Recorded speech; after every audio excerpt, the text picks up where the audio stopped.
صحيح ناس كتير بتقرف من شكله لما القشرة بتسود لدرجة انهم بيرموه، لكن انا بقولك لو لقيت الموز بالمنظر ده انصحك تاكله فورا. قبل ما اقولك هيحصل ايه في جسمك لو اكلته، ياريت ما تنساش تعمل لايك للفيديو، سبسكرايب للقناة عشان يوصلك مني كل جديد. الموزة وقشرة سودة بتكون نسبة البوتاسيوم فيه عالية جدا، بس ده بيعمل ايه يا ترى؟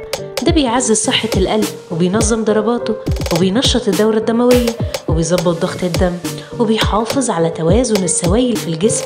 كمان بيحافظ عليك من السرطان بسبب زيادة تركيز مضادات الأكسدة واللي بتحسن حركة الأمعاء. كمان بيضيع الإمساك وبيمنع قرحة المعدة وبيساعد مرضى الحموضة وارتجاع المريء لأنه بيحمي البطانة الداخلية للمعدة، وبيساعد كمان على الشعور بالشبع للناس اللي بتعمل رجيم. الموز المستوي بيقوي المناعة وكمان بيخفف آلام العضلات، خاصة لو لسه رايح الجيم جديد. طب هو ليه بيسود؟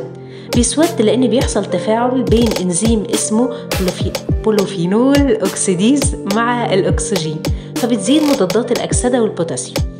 طيب يعني أي موزة سودة أكلها على طول؟ لا طبعا، لازم تكون سليمة، يعني لا فيها عفن ولا فيها مزلقة ولا زوج. يا رب تكون الفيديو عجبكم، لو عجبكم متنسوش تعملوا لايك للفيديو، سبسكرايب للقناة عشان يوصلكم مني كل جديد، ويا رب دايما دايما تكونوا في أحسن صحة وأحسن حال.